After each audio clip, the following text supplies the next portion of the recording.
पाकिस्तानी मैशत का बुरा हाल है, कर्जों के अंदर हमारा मुल्क जकड़ा है, आम आदमी को रोटी रोजगार दोनों मुयसर नहीं है, डिफॉल्ट का खतरा अभी भी हमारे यहाँ मौजूद है, मगर हुकूमती अलल्ले तलल्ले अपने जौबन के ऊपर है कि आपके सर्वाइवल के लिए फ्यूचर में दो ममालिक के साथ रिलेशनशिप ठीक करना आपकी एग्जिस्टेंस का सवाल है।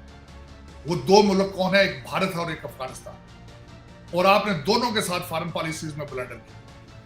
अफगानिस्तान के लिए अपना सारा मुल्क तबाह करके आज वो आपके साथ नहीं। क्यों है? आपकी कमजोरियां हैं, आपने उनको सही हैंडल नहीं किया।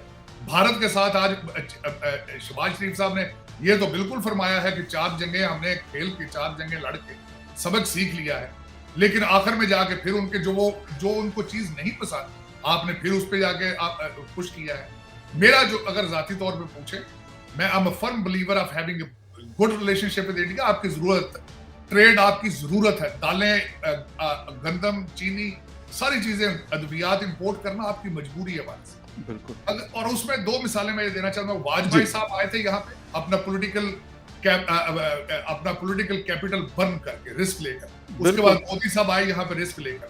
आपने आज तक कौन सा रिस्क लिया भारत के साथ रिलेशनशिप ठीक करने में? आप एक स्टेप आगे जाके 2 स्टेप पीछे आ जाते हैं। आपके बाजवा साहब किसी और जगह पे थे, आप किसी और जगह पे थे। आप सुबह बयान देते हैं कि हम ट्रेड शुरू करने लगे भारत से, शाम को यूटर्न ले लेते हैं जी, कैबिनेट कहते हैं मंजूर नहीं करती। अब उसमें बात यह है, आप तो वो आपके एक बड़े सीनियर जर्नलिस्ट हैं जिन्होंने आर्टिकल में डिस्क्लोज किया है कि किस तरीके से जनरल फैज और भारत के एनएसए के दरमियान नेगोशिएशन हो रही थी और मोदी साहब वापस आ रहे थे। मैं कहता हूं वो जो टर्म्स थी उनकी बहुत लेजिट टर्म्स थी। मैं कहता हूं उन्हीं टर्म्स के ऊपर आपको दोबारा भारत के साथ स्टेप्स लेना चाहिए। मैं कहता हूं शहबाज शरीफ और आर्मी चीफ दोनों को भारत जाना चाहिए और रिलेशनशिप की स्टार्ट वहां करनी चाहिए, क्योंकि मोदी साहब भी तो एक दफा आ चुके हैं, बिल्कुल आ चुके हैं, दूसरी दफा आने के लिए तैयार थे और लेकिन आपने कैलेंडर किया। इस दफा आपको स्टेप लेना चाहिए कि आप भारत जाएं। और दूसरा देखें, क्योंकि ब्लंडर आपने किए हुए, उन्होंने तो नहीं किया। तो इस वक्त आपकी जरूरत है, मजबूरी है इस वक्त, और आपको अच्छे रिलेशनशिप की जरूरत है, भारत को जरूरत नहीं। ये पॉइंट सर आपका बड़ा इंपॉर्टेंट है। यही जब हिंदुस्तान के कुछ दोस्तों से बात होती है तो कहते हैं यार इस वक्त आप प्रॉब्लम्स में है। हिंदुस्तान तो नहीं, हिंदुस्तान का तो अरब दुनिया के साथ बेहतरीन ताल्लुकात, रशिया के साथ बेहतरीन ताल्लुकात, यूरोप के साथ बेहतरीन ताल्लुकात, अमेरिका के साथ बेहतरीन ताल्लुकात, बाकी ऑस्ट्रेलिया और न्यूजीलैंड के साथ बेहतरीन ताल्लुकात। कहते हमें तो कोई प्रॉब्लम नहीं है, आप हमारे साथ रिलेशनशिप रखें, हमें कोई फर्क नहीं पड़ता, ना रखें हमें कोई फर्क नहीं पड़ता। तो सर ऐसे पॉइंट पे फिर क्या करना चाहिए पाकिस्तान? मैंने आपको कहा है, इनको चाहिए कि जो चीजें जहां रुकी थी अजित डोवल के साथ, जिन टर्म्स के ऊपर मोदी साहब यहां आना चाह रहे थे, उन्हीं टर्म्स के ऊपर उनसे बात करके इनको चाहिए भारत जाए दोनों, आर्मी चीफ और तो पॉलिटिकल वाले। क्योंकि एक बंदे का जाने का तो तुक नहीं बनता, एक चला जाता है, दूसरा कहता है आगे यूटर्न मार लेता है। इन दोनों को चाहिए वहां पे जाके बात करें उनसे, क्योंकि मजबूरी है इसकी। और अफगानिस्तान के साथ भी यही करना चाहिए। इन्हीं 2 लोगों को इन्होंने अगले दिन देखें, तालिबान जहां पे लड़कियों की एजुकेशन उन्होंने बंद कर दी, इन्होंने हिना रबानी खरकोमा भेज दी, उनको और स्नब करने के लिए भेजा उन्होंने। मैं कहता हूं एक शहबाज शरीफ साहब को और आर्मी चीफ को इन दोनों मुल्कों के दौरों पर एएसएपी बेसिस पे जाना चाहिए। लेकिन सर ये आप ये वाले बात कर रहे हैं, लेकिन हमारे बिलावल भुट्टो जरदारी साहब अमेरिका भी 10-10 दिन गुजार लेते हैं, यूरोप के भी दौरे कर लेते हैं। अगर नहीं करते सर, काबुल का दौरा नहीं करते, आई डोंट नो क्या चाहते हैं। चले हिंदुस्तान का तो फिर भी मैं कहता हूं कि हमसे दूरियां ज्यादा है, लेकिन अफगानिस्तान के साथ तो हम बड़े करीब थे। जब 2021 में तालिबान आए तो हमने काफी खुशियां भी मनाई, सारा कुछ किया, लेकिन सर वहां का एक दौरा उन्होंने नहीं किया बिलावल साहब ने। बिलावल साहब ने सिर्फ उन मुल्कों के दौरे किए जहां से डॉलर और यूरो आ सके, किसी दूसरे मुल्क में नहीं गए, ना वो जाना चाहते। अफगानिस्तान से तो बल्कि लेने की बजाय कुछ देना पड़ जाना है वहां जाके, इसलिए नहीं जाते वहां। मैं कहता हूं इनको हर चीज को साइड पे रख के इन 2 मुल्कों में बिलावल भुट्टो को भी जाना चाहिए इनके साथ। इन तीनों लोगों को भारत भी जाना चाहिए, अफगानिस्तान भी जाना चाहिए। जिस तरीके से भी रिलेशनशिप ठीक हो सकते हो, इनको करने चाहिए। ये मजबूरी है आपकी इस वक्त एग्जिस्टेंस, सर्वाइवल की ये फाउंडेशन है कि आप अफगानिस्तान, टीटीपी, तालिबान, अफगानिस्तान, भारत, इंडिया, अपना चाइना और ईरान, इन चारों मुल्कों के साथ आपके रिलेशनशिप जल्दी से जल्दी ठीक होने चाहिए, वरना इन चारों मुल्कों के साथ ट्रेड को रोक के आप सर्वाइव नहीं कर सकते। बिल्कुल सर, अभी कुछ दिन पहले 3-4 दिन पहले एक्सप्रेस ट्रिब्यून की एक स्टोरी आई थी और उसमें ये लिखा हुआ था कि पाकिस्तान नरेंद्र मोदी साहब के इंटरनेशनल जो उनका गेस्चर है या फिर ग्लोबली उनको जैसे रिकॉग्निशन मिली है, लोग बड़ा रिस्पेक्ट करते हैं।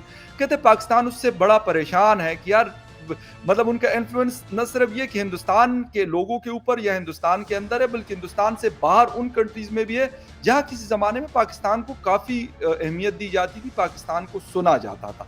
तो सर ऐसी सूरत में फिर पाकिस्तान मतलब परेशान भी है लेकिन कुछ करता भी नहीं है। नहीं देखिए, दो चीज उसमें देखते हैं। सबसे बड़ी बात ये होती है जब आप इंटरनेशनल रिलेशन या फॉरेन पॉलिसी को देखते हैं तो ट्रेड दोनों साइडों से होता है, बायलैटरल होता है। अब मेरा ये क्वेश्चन ये है कि पाकिस्तान जहां भी जाता है कुछ देने के लिए कुछ है इनके पास, कुछ ट्रेड करने के लिए कुछ है इनके पास। बार बार इस वक्त आप जोर देते हैं कि हमारी सऊदी अरेबिया से रिलेशनशिप है, हमारा ब्रादर मुल्क। आप ये बताएं, आप उनको लेबर के अलावा दूसरी कोई चीज दे सकते हैं? वो लेबर भी भेजते हैं, आप मजबूरी में है कि वहां से रियाल पाकिस्तान में आएंगे। कोई एक भी प्रोडक्ट आप एक्सपोर्ट कर सकते हैं? आप किसी दो चीजों पे होती चीजें कि या आप किसी को कुछ दे सकें या किसी को थ्रेट कर सकें। आप दोनों पोजीशन में नहीं कहेंगे। दुनिया आपसे बात करे भी तो क्यों करे, किस बेस पे करे, किस बेस? मैं हंसता था खान साहब यहां से जब मॉस्को गए हैं पुतिन के साथ, मैं सोचता था कि खान साहब उस पुतिन के साथ बैठ के बात क्या करेंगे, किस बेस पे बात करेंगे। बायलैटरल मांगेंगे ही ना कुछ, उससे कुछ मांगेंगे, मिन्नतें तरले करें, कुछ दे दो अल्लाह के नाम पे दे दो। इन एक्सचेंज करने के लिए तो कुछ भी नहीं। कभी सोचा कभी किसी ने हम कोई चीज प्रोडक्ट बना ले एक्सपोर्ट? मैं कई दफा ये सोचता हूँ, या वॉशिंगटन डीसी मैंने कई दफा गोरों से बात की है, मैंने पूछा, मैंने कहा पाकिस्तान का नाम सुनते तुम्हारे ज़हन में सबसे पहली चीज क्या आती है? उन्होंने कहा दो चीजें आती, या दहशतगर्दी आती या फ्रॉड आती या डबल गेम आती। ये तीन चीजें उन्होंने नजर। आप मुझे डिसएग्री कर लें, आपसे कोई बंदा पूछे पाकिस्तान का नाम आने का आप क्या सोचते हैं? कोई प्रोडक्ट आप बता दें कि फलां चीज हम भेज रहे हैं बाहर। आपका कॉटन का टूटा फूटा काम था, कभी कुछ शर्टें मिल जाती थी अमेरिका इंग्लैंड से जिनके ऊपर मेड इन पाकिस्तान होता था, वो भी अब बांग्लादेश चली गई। बिल्कुल। लेकिन कभी किसी को फिक्र हो, कभी किसी ने सोचा हो? मुसीबत इस बात की है, आज भी आप सर्वे करके देख लें, आपकी असेंबलियों में, आपकी एस्टेब्लिशमेंट में साहिब इख्तियार जो लोग हैं, सबके बीवी बच्चे फॉरेन सिटीजन। बिल्कुल एग्जैक्टली। इस वक्त आपका हर पाकिस्तानी जो है उसके पास वन वे टिकट है भागने के लिए और जाना खा। इस वक्त मुझे ये बताएं, आपका राना सनाउल्लाह कहां बैठा है? लंदन में मुशावरत हो रही है लंदन में पाकिस्तान की। मुस्तकबिल पाकिस्तान का मुशावरत लंदन में हो रही है और मैडम आ रही है मरियम नवाज।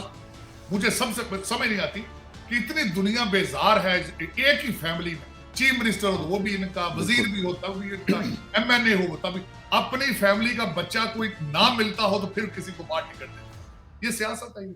बिल्कुल बिल्कुल। सर एक लास्ट मुनीर साहब, मैं आखिरी बात, पता नहीं आसिम मुनीर साहब किस चीज का इंतजार कर रहे हैं? क्या कितना नीचे इसको देखना चाहते हैं पाकिस्तान का, जिससे पहले जिसके बाद ये कोई डिसीजन लेंगे? कोई डिसीजन उन्होंने लेना है, किसी के पास कोई हल मौजूद नहीं पाकिस्तान का सिवाय हमारे आर्मी चीफ आसिम मुनीर साहब। सर एक लास्ट क्वेश्चन, जिस लेवल पे इस वक्त पाकिस्तान मौजूद है, मेरे ख्याल शायद इससे नीचे जाना तो, और मुझे तो नहीं लगता, क्योंकि 4.3 बिलियन जी मैं माजरत के साथ कि मुझे रोकना पड़ गया। जी मैं 1986 में 85 में पंजाब यूनिवर्सिटी के हॉस्टल में बैठ के कहता था कि ये पढ़े लिखे लोग जिनको नौकरियां नहीं मिल रही, ये इनकलाब लाएं। ये 85 की बात, 1985। मैंने 1985 में एक लड़का देखा था जिसके पास मैथ का सिल्वर मेडल था और उसको लेक्चररशिप नहीं मिली थी क्योंकि सिफारिश नहीं थी उसके पास। सिल्वर मेडल पंजाब यूनिवर्सिटी का, मैथ की मास्टर्स डिग्री। तो मैंने 85 में कहा था कि इससे नीचे पाकिस्तान कहां जाएगा। लेकिन आपकी कौम पता नहीं पस्तियों के नए से नए स्टैंडर्ड इजाद कर रही है, नए से। एकलव्य न्यूज इंडिया, अंतर्राष्ट्रीय खबरों का मंच।